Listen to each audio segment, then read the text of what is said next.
अडचणी राहणार आझादनगर टावपुरी सातारा. गेले 50 ते 60 वर्ष झालं माझे सासू सासरे तिथे राहतात. तर गेले 8 ते 10 दिवसापूर्वी पाणी माणसं येऊन आम्हाला गेले. माझी छोटे छोटे लहान मुलं आहेत आणि मी काम करून माझं घर चालवत आहे. माझे मुलं आहेत, मी 3 मुलं घेऊन कुठं जाणार? मी काय रस्त्यावर राहणार आहे का?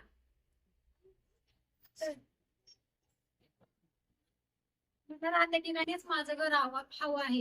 आणि सातारा शहरात खूप सारी आणि नाही काय म्हणायचं, खूप सारी अतिक्रमण आहे.